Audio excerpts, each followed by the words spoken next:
আল্লাহ তাআলা বলেন লা ইয়াবগুনা আনহা হিওয়ালা। মানুষ যখন জান্নাতে যাবে আর জান্নাতে যাওয়ার পরে তার কোন রকমের কষ্ট থাকবে না, তার কোন রকমের দুঃখ থাকবে না, কোন রকমের বেদনা থাকবে না, কোন রকমের যন্ত্রণা থাকবে না, কেবল সুখ আর সুখ পাবে। সকলে বলুন সুবহানাল্লাহ। আমার বাবাজিরা, তো সেজন্য পৃথিবীতে আল্লাহর উপরে ঈমান নিয়ে আসতে হবে। আর আল্লাহর উপরে ঈমান নিয়ে আসার পরে আমার নবী, আপনার নবী, দয়ার নবী, তাজদারে মদিনা আহমদী মুস্তাফা মুহাম্মদী মুস্তাফা সাল্লাল্লাহু আলাইহি ওয়াসাল্লাম তার নবুয়তকে স্বীকার করতে হবে।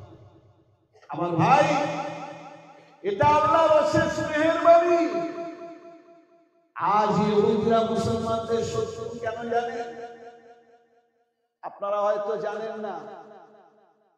এই ইহুদি বংশে আল্লাহ তাআলা প্রায় ৩,৫০০ নবী পাঠিয়েছে। হযরতে মূসা, হযরতে ইয়াকুব, হযরতে ইসহাক, হযরতে ইউসুফ, এমনকি হযরতে ঈসা আলাইহিস সালাতু ওয়াস সালাম পর্যন্ত বনি ইসরাঈলের নবী ছিলেন। কিন্তু এরা নবী, এরা আল্লাহ রাসূলের বিরোধী হলো কেন? কেন আল্লাহ রাসূলের বিরোধী হলো, শত্রু হলো? মনে রাখবেন, আমাদের নবী, বিশ্ব নবী, তাজদারে মদিনা আহমদী মুস্তাফা মুহাম্মদী মুস্তাফা সাল্লাল্লাহু আলাইহি ওয়াসাল্লাম, যিনি হলেন সর্বকালের সার্বজনীন নবী, যিনি হলেন সাইয়্যিদুল আম্বিয়া, সরওয়ারে কায়নাত, তাজদারে মদিনা আহমদী মুস্তাফা মুহাম্মদী মুস্তাফা সাল্লাল্লাহু আলাইহি ওয়াসাল্লাম। আমার ভাই, যার প্রশংসা করতে গিয়ে আল্লাহ তাআলা নিজেই বলেছেন, স্রষ্টা নিজে নবীর প্রশংসা করেছে। কল্পনা করতে পারেন, কোন মাস্টার যদি কোন ছাত্রের প্রশংসা করে, তো সেই ছাত্র হলো সম্মানীয়, ভালো ছাত্র, কারণ তার শিক্ষক তার প্রশংসা করছে। আমার ভাই, আল্লাহ রাব্বুল আলামিন, তিনি হচ্ছেন আমার নবী, আপনার নবী, বিশ্ব নবী মুহাম্মদুর রাসূলুল্লাহ সাল্লাল্লাহু আলাইহি ওয়াসাল্লামের মূল শিক্ষক।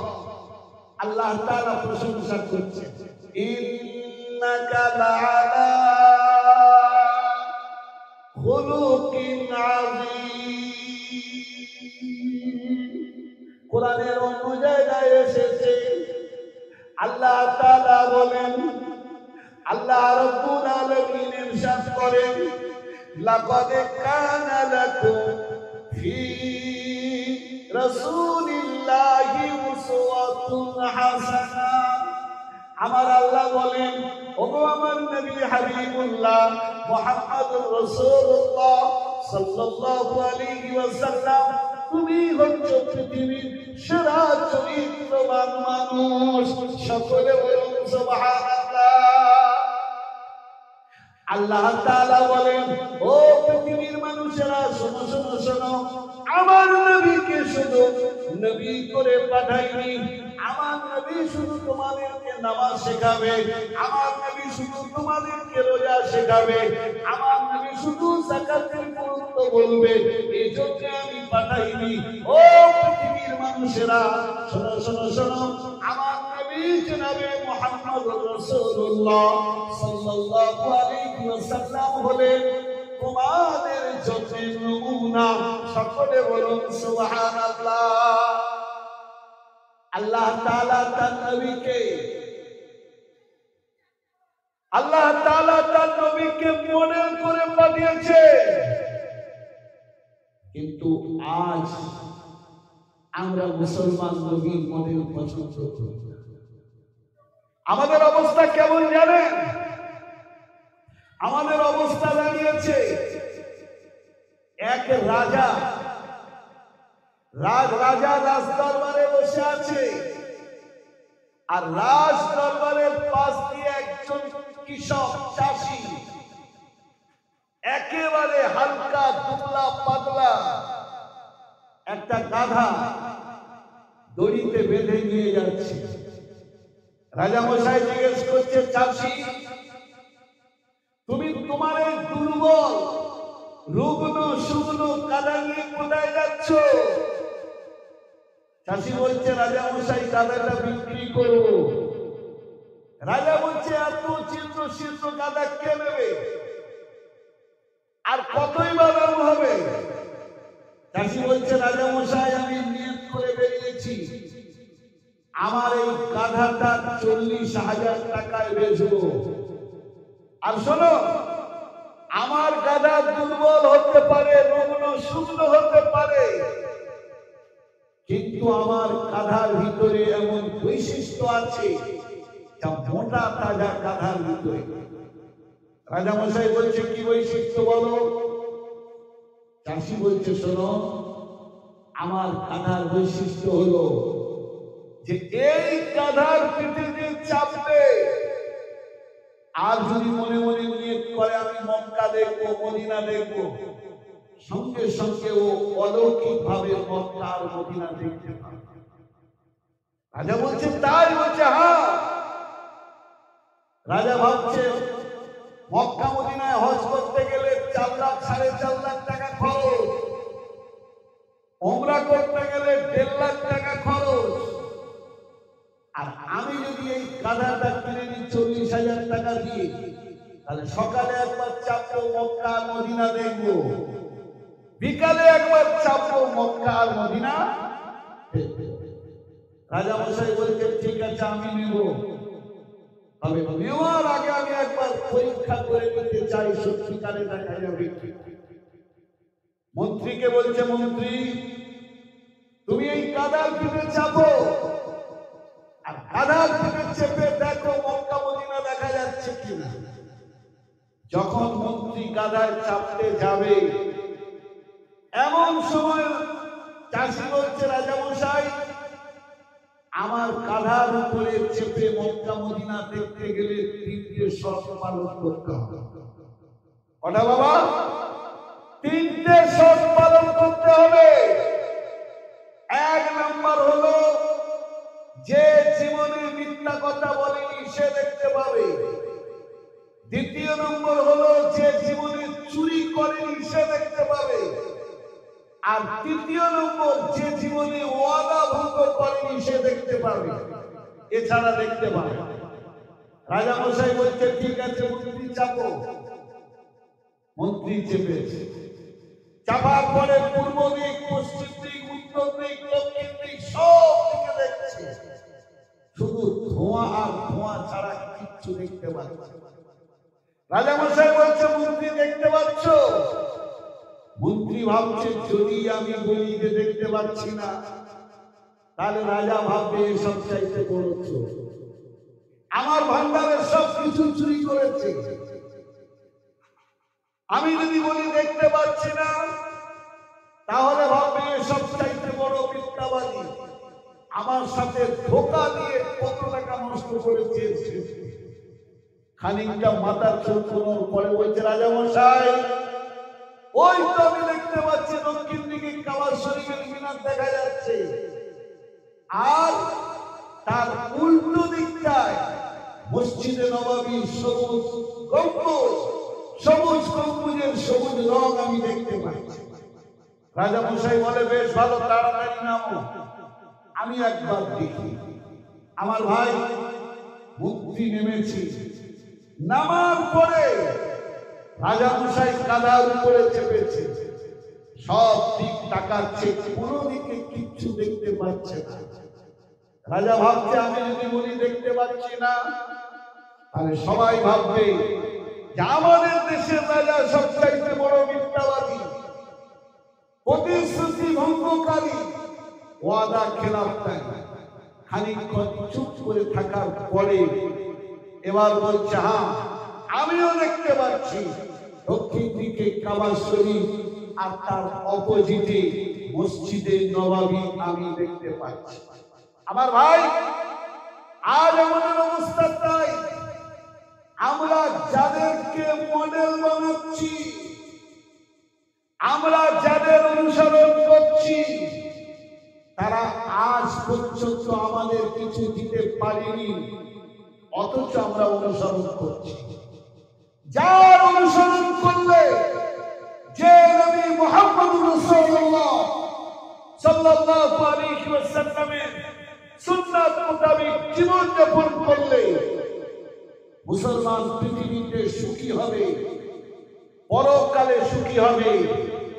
আজ পৃথিবীর মুসলমান তার অনুসরণ করতে চায়। আমার বাবাজিরা, নবী কত বড় নেতা ছিলেন, নবী কত বড় মডেল ছিলেন। আমার নবী জনাবে মুহাম্মদ রাসূলুল্লাহ সাল্লাল্লাহু আলাইহি ওয়াসাল্লাম, তিনি কত বড় মনের মানুষ ছিলেন। আমি মুফতি শাহজাহান যদি সারাদিন বলি বিশ্বাস হবে না, কারণ আমরা এই লাইনের লোক।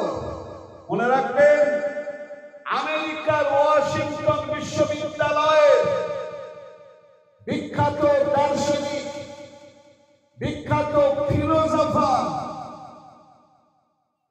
তিনি বলছেন, I believe that if a man like Muhammad were assumed to dictatorship of the modern world and would succeed and solve its problems and away, that would bring it much needed peace and happiness. George Bernard Shaw বলছেন, আমি বিশ্বাস করি, আমি মনে করি, বর্তমান পৃথিবীতে যে অশান্তির বাতাবরণ তৈরি হয়েছে, এই অশান্তির হাত থেকে একমাত্র মুক্তি দিতে পারে, একমাত্র মানুষকে শান্তি আর সুখ দিতে পারে ইসলামের নবী মুহাম্মদুর রাসূলুল্লাহ সাল্লাল্লাহু আলাইহি ওয়াসাল্লাম। সকলে বলুন সুবহান।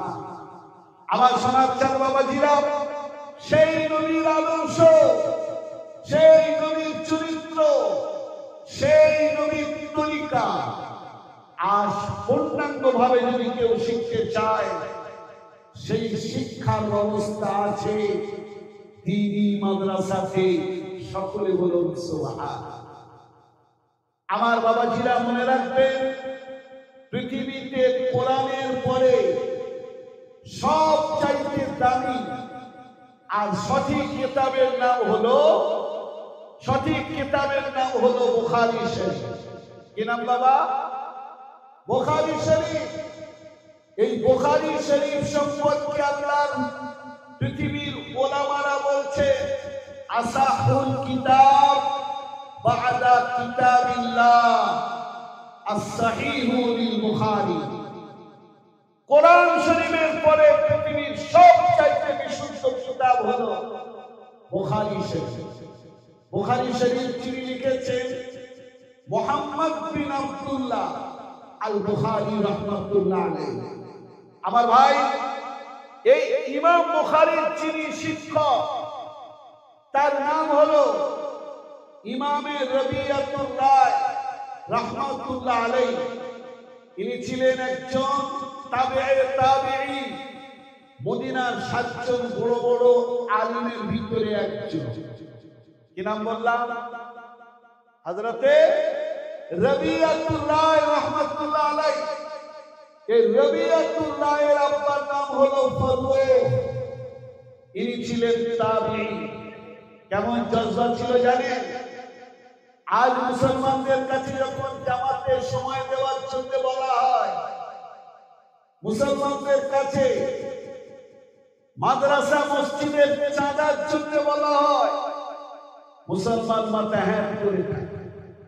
মসজিদে নববীতে সাহাবীরা তাসবিহ করছে, ও মদিনার মুসলমানেরা, ও মদিনার ঈমানওয়ালারা, শোনো শোনো শোনো, আল্লাহর রাস্তায় জিহাদ করতে যেতে হবে। তোমাদের মধ্যে কে আছো আল্লাহর রাস্তায় জিহাদ করার জন্য তৈরি হবে।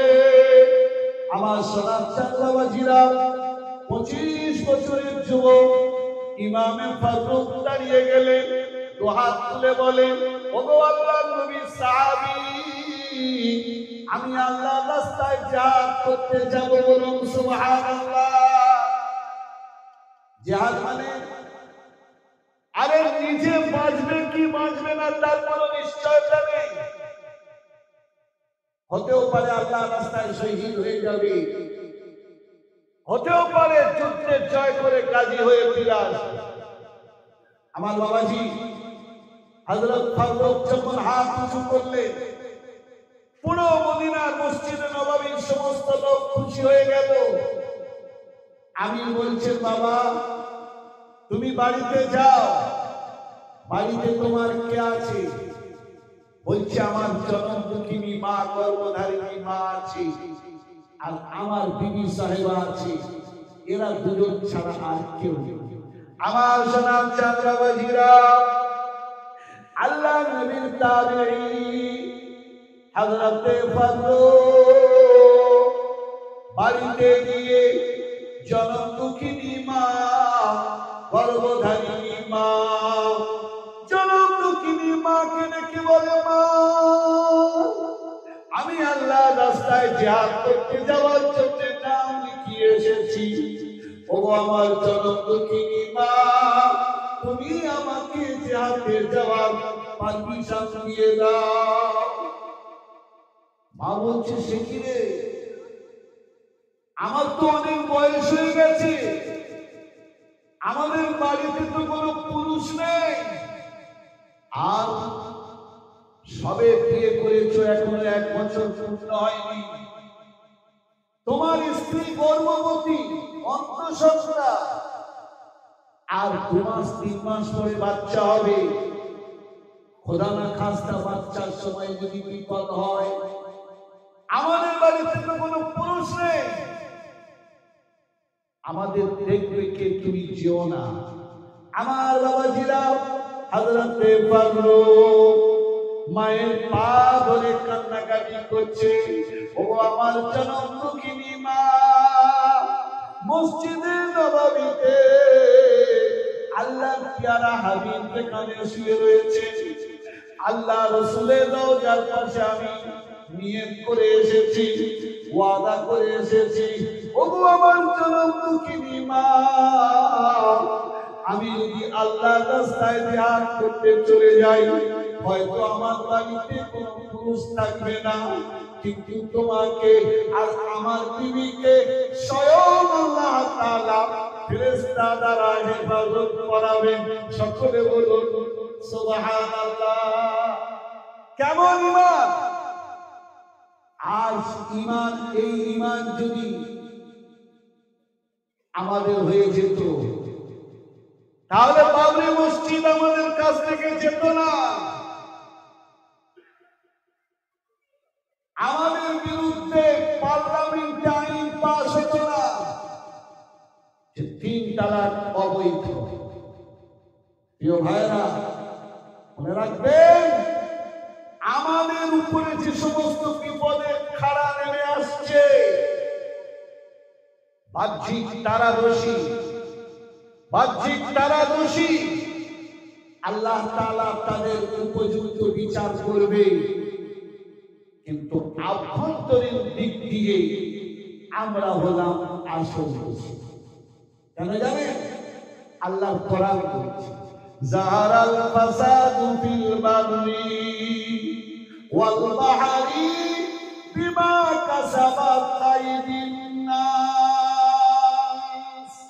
আমার আল্লাহ বলেন, ও পৃথিবীর মানুষেরা, জলে এবং স্থলে, পানিতে এবং ডাঙায় যত রকমের বিপর্যয় ঘটে, সমস্ত বিপর্যয়ের মূল কারণ হলো মানুষের আমল। কি বাবা? মূল কারণ হলো কি? আমল। আমরা আমাদের আমল ঠিক রাখতে পারিনি, আমরা আমাদের আমলের কদর করতে পারিনি, আমাদেরই মসজিদ আমরা নামাজি দ্বারা ভরতে পারিনি। আমাদের মসজিদগুলো আমরা আবাদ করতে পারিনি। আল্লাহ তাআলা তাই এক এক করে মসজিদ ছেড়ে দিয়েছে। প্রিয় ভাই, যদি বাঁচতে চান, দাজ্জালের ফিতনা থেকে হেফাজত করতে চান, দাজ্জাল আসবে, কিন্তু তার আগে ছোট মেজো সেজো ন সেজো অনেক দাজ্জাল আসবে। তাদের হাত থেকে বাঁচতে হলে আপনার ঈমান আর আমলটা মজবুত করতে হবে।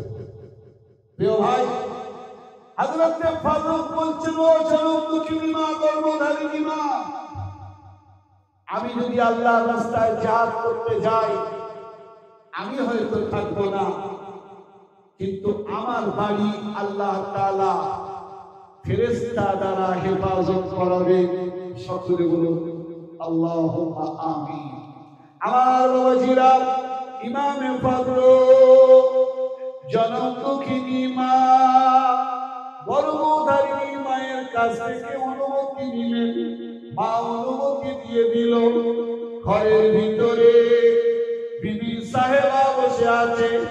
বিবিকে গিয়ে বলছে, ও বিবি সাহেবা, আমি জানি তুমি অন্তঃসত্ত্বা, তোমার পেটে বাচ্চা রয়েছে, আমার তোমার পাশে থাকা অত্যন্ত জরুরি, কিন্তু মনে রেখো, আল্লাহর রাস্তায় জিহাদ করা, দিনটা বাঁচানো, ইসলাম বাঁচানো, কোরআন বাঁচানো, নবীর সুন্নাত বাঁচানো, তার চাইতে আসল আরো বেশি জরুরি। ও আমার বিবি সাহেবা, তুমি আমাকে অনুমতি দাও, তুমি হাসি মুখে বিদায় দাও, তুমি খুশি খুশি বিদায় দাও, আল্লাহ তোমার হেফাজত করবে। বিবির হাতে 1000 স্বর্ণ মুদ্রার একটা তহবিল। বিবির হাতে গিয়ে বলছে, শোনো, এই 1000 স্বর্ণ মুদ্রা রেখে দাও, আমি আসি আর না আসি, বিপদে আপদে সুবিধা অসুবিধা সর্ব অবস্থাতে এটা তুমি খরচ করো। আমার সোনার চাঁদ বাবাজিরা, মায়ের কাছ থেকে অনুমতি নিয়ে, বিবির কাছ থেকে অনুমতি নিয়ে মসজিদে নববীতে এসেছে। মসজিদে নববীর আমির ইমামে ফারুককে আল্লাহর রাস্তায় জিহাদ করার জন্য পাঠিয়ে দিয়েছে।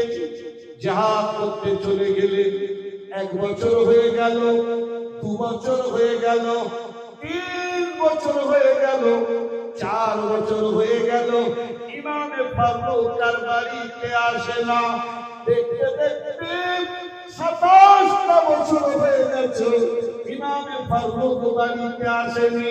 সকলে বলুন সুবহানাল্লাহ।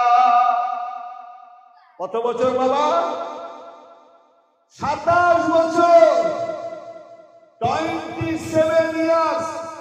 27 বছর বাড়িতে আসেনি, কেউ ফতোয়া দেয়নি যে ওর বিবি তালাক হয়ে গেছে। এখন অনেকে ফতোয়া দেয় না কি ভাই? অনেকে ফতোয়া দেয় যে বাড়িতে বিবি রেখে জামাতে গেলে, বাড়িতে বিবি রেখে বাইরে রোজগার করতে গেলে, বাড়িতে বিবি রেখে মাদ্রাসায় পড়তে গিয়ে যদি 4 মাসের বেশি না থাকে, বিবি তালাক হয়ে যাবে। সকলে বলুন নাউযুবিল্লাহ। ইমামে ফারুক আল্লাহর রাস্তায় জিহাদ করতে করতে 27 বছর অতিক্রম করেছে। 27 বছর পরে যখন মদিনায় ফিরে আসছে, পুরো মদিনার চেহারা পাল্টে গেছে। কি ভাই, যাবে না? যাবে না? যাবে না? মদিনার চেহারা পাল্টে গেছে। আজ থেকে 20 বছর আগে বজবজ লুঙ্গি এই সমস্ত এলাকার যা ডেভেলপ ছিল, তার চাইতে এত বেশি ডেভেলপ হয়েছে যে পুরনো মানুষ রাস্তায় গেলে আর রাস্তা চিনতে পারবে না। আর মক্কা মদিনার ব্যাপার তো আলাদা। মক্কা মদিনায় এত পরিবর্তন হচ্ছে যে 5 বছর আগে হজ করতে গেছে, এখন যদি যায় সে রাস্তা ঘুরিয়ে ফেলবে, চিনতে পারবে। কারণ একের পর এক হতে একের পর এক বিল্ডিং ভেঙে মসজিদে নববীর চত্বর বাড়ানো হচ্ছে, কাবা শরীফের চাতাল বাড়ানো হচ্ছে, রাস্তায় এদিক থেকে ওদিক, ওদিক থেকে সেদিক ঘুরিয়ে দেওয়া হচ্ছে, মানুষ চিনতে পারে। তো ইমামে ফারুক রহমাতুল্লাহ আলাইহি মদিনায় আসার পরে দেখছে রাস্তাঘাট সব পাল্টে গেছে, বাড়িঘর সব পাল্টে গেছে, নিজের বাড়িটা চিনতে পারছে না। আমার ভাই খানিকক্ষণ চিন্তা করার পরে অনুমান করতে করতে একটা বাড়ির কেটে গিয়ে আওয়াজ দিচ্ছে, ধাক্কা দিচ্ছে। বয়স তখন 52, বেশিরভাগ চুল পেকে গেছে, দাড়ি পেকে গেছে। যখন একটা বাড়ির দরজায় ধাক্কা দিচ্ছে, এমন সময় 25 থেকে 27 বছরের একটা যুবক, গায়ে জুব্বা, মাথায় পাগড়ি, সে যুবকটা এসে বলছে, ও মুরব্বী, ও বয়স্ক মিয়া, আমি তো তোমাকে চিনি না, আরে এটা আমার ঘর, তুমি আমার বাড়িতে আমার দরজায় এসে ধাক্কা দিচ্ছ কেন? ইমাম ফারুক আমতা আমতা করে বলছি, মনে হচ্ছে এটা আমার বাড়ি। যুবকটা বলছে, না, এটা তোমার বাড়ি নয়। দুজনের মধ্যে হালকা তর্ক হচ্ছে, কথোপকথন হচ্ছে। এমন সময় বাড়ির ভিতরে মহিলা ছিল। মহিলা 27 বছর পরে একটা চেনা আওয়াজ শোনার পরে তার বুকের ভিতরে তোলপাড় শুরু হলো, আন্দোলন শুরু হলো। যেটা কিসের আওয়াজ? মনে হচ্ছে এই আওয়াজটা আমার চেনা, এই আওয়াজ আমি কোন জায়গায় শুনেছি। ঘরের ভিতর থেকে বেরিয়ে এসেছি, দরজার ছিদ্র দিয়ে দেখছি। দেখার পরে তার বুঝে এলো এই যে আওয়াজ, এই আওয়াজটা হলো আমার স্বামী ইমাম ফারুক রহমাতুল্লাহ আলাইহির আওয়াজ। সকলে বলুন সুবহানাল্লাহ। আমার সোনার চাঁদ বাবাজিরা, বাড়ির ভিতর থেকে ওই মহিলা ইমাম ফারুকের স্ত্রী আওয়াজ দেয়, ও বাবা রবিয়াতুল্লাহ, তুমি দরজাটা খুলে দাও। ওটা কোনো অপরিচিত মানুষ নয়, ওটা হলো তোমার আব্বা ইমামে ফারুক। সকলে বলুন সুবহানাল্লাহ। আমার বাবাজিরা, বাপ বেটার মধ্যে পরিচয় হলো, স্বামী স্ত্রীর মধ্যে পরিচয় হলো, বাড়ির ভিতরে একটা খুশি আনন্দের রোল বয়ে যাচ্ছে। খাওয়া দাওয়া হলো, স্বামী স্ত্রী এক বিছানায় শুয়েছে। ইমাম ফারুক জিজ্ঞাসা করছে, ও বেগম সাহেবা, আমি যখন আল্লাহর রাস্তায় জিহাদ করতে যাই, আমি তোমাকে 1000 স্বর্ণ মুদ্রা দিয়েছিলাম। এই 1000 স্বর্ণ মুদ্রা তুমি কোথায় খরচ করেছো? হালকা একটা হিসাব দাও। বিবি সাহেবা বলছে, শোনো, 27 বছর পরে আজ তোমার সঙ্গে দেখা, এটাই হলো আমাদের প্রথম রাত, আসল রাতের মর্যাদা সম্পন্ন রাত। এই রাতে শুধু প্রেম নিবেদন, মহব্বত আর ভালোবাসা ছাড়া কিচ্ছু হবে না। তা হিসাব দেওয়ার আগামী কাল মসজিদে নববীতে যোহরের নামাজ পড়ে আসার পরে ইনশাআল্লাহ। আমার বাবাজিরা, রাতটা আনন্দে কেটে গেল। সকাল হলো, সকালবেলা কিছুক্ষণ অপেক্ষা করে মসজিদে নববীতে যখন বাবা যোহরের নামাজ পড়তে গেছে, মসজিদে নববীতে গিয়ে দেখছে একটা জায়গাতে একটা উঁচু তক্তা দেওয়া রয়েছে, সেই তক্তার উপরে একজন যুবক ছেলে বসে আছে, মাথায় তার পাগড়ি, তার উপরে একটা সাদা রুমাল দিয়ে ঘোমটা দিয়ে বসে আছে। আর তার সামনে হাজার হাজার ছেলে বসে আছে, কেবল আওয়াজ হচ্ছে ক্বালা ক্বালা রাসূলুল্লাহি সাল্লাল্লাহু আলাইহি ওয়াসাল্লাম, ক্বালা নবিয়্যু সাল্লাল্লাহু আলাইহি ওয়াসাল্লাম। শিক্ষক পড়াচ্ছেন, ছাত্ররা শুনছে, আবার ছাত্ররা হাদিস পড়ছে, হুজুর শুনছে। ইমামে ফারুক মসজিদে নববীর এই দৃশ্যটা দেখে অবাক হয়ে গেলেন। উনি ভাবছেন, আমরা যখন যুবক ছিলাম মসজিদে নববীতে নামাজ পড়তে আসতাম, এমন দৃশ্য আমরা কখনো দেখতে পাইনি। ওই যে যুবকটা হাদিস শিক্ষা দিচ্ছে, ওই বাক্যবান যুবকটাকে একজনকে জিজ্ঞাসা করে, ভাই তুমি ওই যুবকটাকে কি চেনো? সে বলছে, তুমি জানো না? ওই হলো ইমামে ফারুকের ছেলে রবিয়াতুল রায়, পৃথিবীর অন্যতম মুহাদ্দিস, মদিনার সবচাইতে বড় মুহাদ্দিস। ওর শিক্ষাঙ্গনে, ওর কাছে হাদিস পড়ার জন্য সারা পৃথিবীর বিভিন্ন দেশ থেকে হাজার হাজার তালবিলে মাসে আর হাদিস পড়ে চলে যায়। আমার বাবাজিরা, ইমাম ফারুক অত্যন্ত খুশি হলেন। জোহরের নামাজ হলো, বাড়িতে গেছে, বিবি সাহেবা বলছে, বলো মসজিদে নববীর পরিবেশ তুমি কেমন দেখেছো?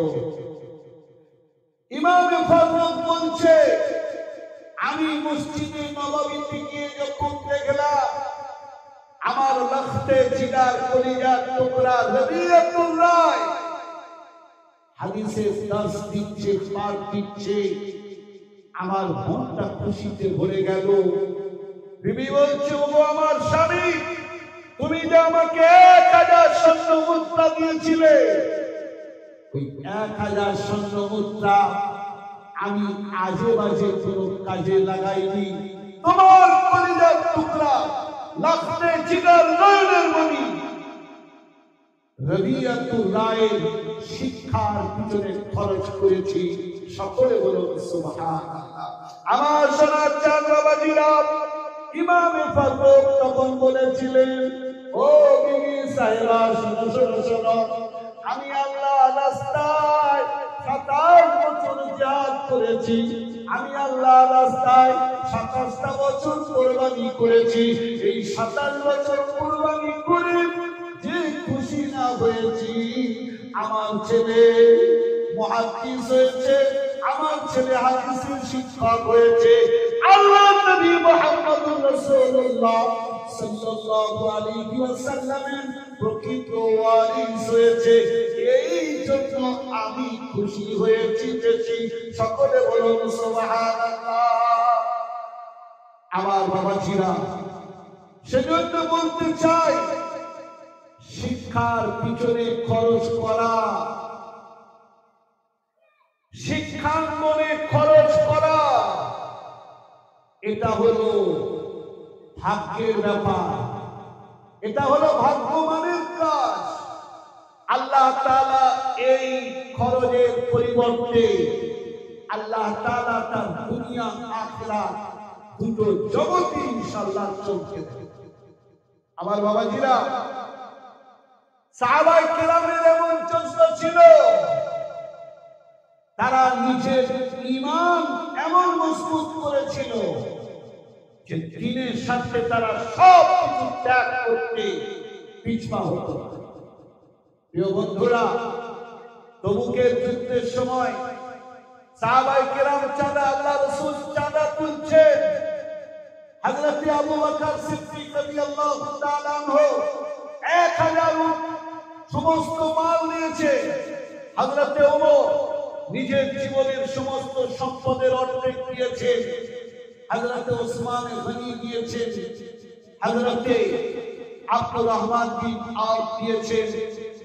এমন সময় একজন বয়স্ক মহিলা, তার কোলে একটা বাচ্চা অদূরে দাঁড়িয়ে আছে। আল্লাহর প্রিয় হাবিব কিছুক্ষণ দেখার পরে একজন সাহাবীকে বলছেন, দেখো আমার ওই যে মা বাচ্চা কোলে নিয়ে দাঁড়িয়ে আছে, ওর কি প্রয়োজন শোনো। সাহাবী যখন ডেকে নিয়ে এসেছে, ওই মা বলছে, ইয়া রাসূলুল্লাহ, ইয়া হাবিবাল্লাহ, আপনি যুদ্ধের জন্য চাঁদা তুলছেন, আমার বাড়িতে স্বামী নেই, ওদের যুদ্ধে শহীদ হয়ে গেছে। আমার বাড়িতে বড় ছেলে নেই, আল্লাহ রাস্তায় শহীদ হয়ে গেছে। আমার বাড়িতে তেমন কোন সম্পদ নেই, সমস্ত সম্পদ আল্লাহ রাস্তায় আমি দান করে দিয়েছি। ইয়া রাসূলুল্লাহ, ইয়া হাবিবাল্লাহ, আমার কোলে দুগ্ধ পোষ্য বাচ্চা আছে, এই বাচ্চাটা আপনি নেন, যুদ্ধের যে কাজে লাগে আপনি ব্যবহার করুন। আল্লাহ রাসূল বলছে, ওগো আমার মা, ওগো আমার মা, এই দুগ্ধ পোষ্য বাচ্চা এই জিহাদ কি করে করবে? একে আমি জিহাদে কি করে নিয়ে যাব? জিহাদের শর্ত হলো কমপক্ষে 15 বছর বয়স হতে হবে। মা কাঁদতে কাঁদতে বলছে, ইয়া রাসূলুল্লাহ, ইয়া হাবিবাল্লাহ, আমি জানি আমার এই বাচ্চা জিহাদ করতে পারবে না, তীর চালাতে পারবে না, ধনুক চালাতে পারবে না, তলোয়ার হাতে করতে পারবে না, কিন্তু ইয়া রাসূলুল্লাহ, ইয়া হাবিবাল্লাহ, আমার বাচ্চা এতটুকু কাজে আসবে। আপনার দিকে যখন বেঈমানরা তীর ছুড়বে, আপনার দিকে যখন বেঈমানরা তলোয়ার ছুটে আসবে, আমার এই বাচ্চাকে আপনি ঢাল স্বরূপ ব্যবহার করবে। বেঈমানদের তীর, বেঈমানদের তলোয়ারের আঘাত আমার বাচ্চার উপর দিয়ে চলে যাবে, আর আপনি আল্লাহর রাস্তায় হেফাজত হবে, বেঁচে যাবে। এই ছিল তাদের ঈমান। আমার বাবাজিরা, আমার সমাজের বন্ধুরা, আমরা যারা এখানে আছি, আজ আমরা যারা বসে আছি, অনেক বাবাজি এমন আছে যে জনমুখিনী মা, গর্ভধারিণী মা, আজ ছেড়া মা 10 মাস 10 দিন পেটে ধরে দুনিয়াতে আমাদের পৃথিবীর মুখ দেখিয়েছে, 2 বছর আমাদের দুধ পান করিয়েছে, নিজেরা চোখে আমাদেরকে খাইয়েছে। আজ সেই জনমুখিনী মা দুনিয়া থেকে বিদায় নিয়েছে।